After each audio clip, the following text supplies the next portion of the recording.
बाक्सा जिल्लानि सालबारि मुखुमानि साखाथियाव थानाय सालबारिनि गोजौसिन गेजेर फरायसालिनि फोरोंगिरिफ्रा 2 घन्टा सोमावसारनायजों लोगोसे गोसोम गाबनि बेज सुख्थाबनानै फरायसाफोरनो सुथि होनानै सोमावसारदों।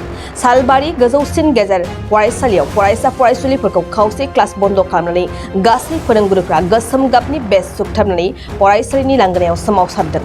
सरकारा गोदान पेन्सननि खान्थिखौ जि बायदियै दादों बेनि हेंथायै सोमावसारदों सालबारि गोजौसिन गेजेर फरायसालिनि गासै फोरोंगुरुफ्रा। सोमावसारनाय गासै फोरोंगुरुफ्रा गोसोम गाबनि बेज सुख्थाबनानै गोदानै दानाय पेन्सननि खान्थिखौ बोखारनानै गोजाम खान्थिखौनो दोनफिननांगौनि दाबि दिखांदों आरो खौरांनि गेजेरजों फोरमायदों दि 2014 मायथाइनिफ्राय गोदानै एनपिएस स्किम सरकारा थिसननायखौ बोखारफिननांगौनि दाबिजों गासै जिल्लायावनो सोमावसारनाय हाबाफारिखौ लानाय जादों आरो लोगोसे फोरमायबावदों दि गासै साख्रि मावग्राफोरानो बे स्किम थायोब्ला गोबां जेंनायाव गोग्लैगोन होननानै फोरमायदों। रादाबनिसिम साबायखर बावबाय। दा जोङो दिनै सालबारि गोजौसिन फरायसालिया मोनसे धरना हाबाफारि लादों 2 घन्टानि थाखाय। बे जाहैबाय जे जिहेतु गोदान साकरियालफोरनो थामहिनबा 2014 मायथाइनिफ्राय जि गोदान मोनसे स्किम एनपिएस स्किम, बे एनपिएस स्किमखौ उठायनांगौ, जों अफिस स्किमखौ लाखिनांगौ। खारन एनपिएस स्किमा मोनसे गिलु बालु मोनसे जोंनि साकरियालफोरनि थाखाय मोनसे स्किम। दा बेखौ जोंनो नाङा। दा बेखौ लाखियोबा जोंनि जिमान साकरियालफोर दङ आसामनि भारतनि बिसोरो इयुनाव मोनसे खैफोदनि मोगा मोगि जागोन।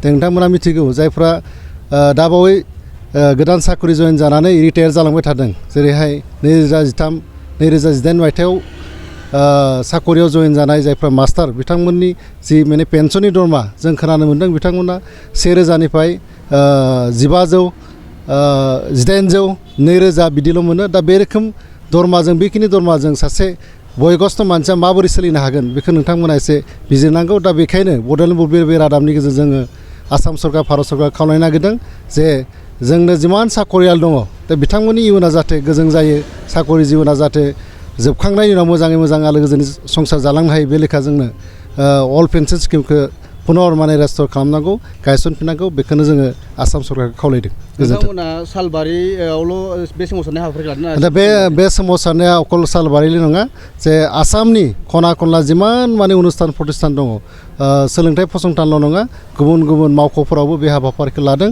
दा नोंथांमोना दिनै मिडियानि थ्रुयै नोंथांमोन बायदि मिडियानि थ्रुयै जों नोंथांमोना नुनो हागोन जे गुबुन गुबुन जायगाफ्रावबो गुबुन गुबुन हाबाफारि लानानै दिनै नैबे जि धरना हाबाफारि बे धरना हाबाफारिखौ बिथांमोना मावफुंदों। नोंथांमोननि बे सोमावसारनायखौ सरकारा गनायथि लायाबा नोंथांमोना इयुनाव माबायदि राहा जोङो दिनै मोनसे मेसेज होनो नागिरदों जे जोंनि जि बे हाबाफारिया 2 घन्टानिल'। दा बेखौ बिथांमोना बुजिनांगोन। जुदि बुजिया फैबाय थानाय सेप्तेम्बर दाननि 22 अक्ट'आव जोङो मोनसे बिराद गेदेर सुबुं थुबुरमा जोङो डिसपर्सल बे हाबाफारिखौ लादों। दा बेनि अनगायैबो जोङो गोबां माने हाबाफारि लागोन जे जेब्लासिम माने अपिएसआ रेस्टर जाया, एनपिएसखौ उठाया, अब्लासिमहालागै जोंनि जि धरनानि हाबाफारि गुबुन गुबुन हाबाफारि जोङो मावफुंबाय थागोन। बेखायनो जोङो बारे बारे खावलायदों जे जोंनि जि डिमान्ड, जोंनि जि मोनसे राइट्स बेखौ आसाम सरकार भारत सरकारा बुजिनांगौ। दा बे लेखा जोङो बारम्बार खावलायदों। बे बिथांमोना थाबैनो जोंनि मोजांनि थाखाय गोदान पेन्सन स्किमखौ उठायनानै अल पेन्सन स्किम गायसननायनि बे हाबाफारिखौ लायो, बेखौ खावलायबाय। गोजोनथाव खौरां, नोंथांनि रोंगौथिखौ दिन्थिनो थाखाय फैगासिनो गोदान खाबु बड'लेण्ड गट टेलेन्ट। गोजौसिन जौसाङाव दिन्थिनायनि खाबु बिटिआरआव बड'लेण्ड गट टेलेन्ट सिजन 2आ फिन सौफैगासिनो नोंथांनो गोदान खाबु लाना। जाय जौसाङाव नोंथाङा गावनि गुनगोनां रोंगौथिखौ दिन्थिनो हागोन। जानो गोनां बड'लेण्ड गट टेलेन्ट सिजन 2निनो अडिशननि अक्ट'खौबो थि खालामनानै होखानाय जाबाय। फारि बायदियै फैगौ 25 जुलाइ दाननिफ्राय लानानै 2 आगस्त खालारसिम मख'नाय जायगाफोराव लानाय जागोन।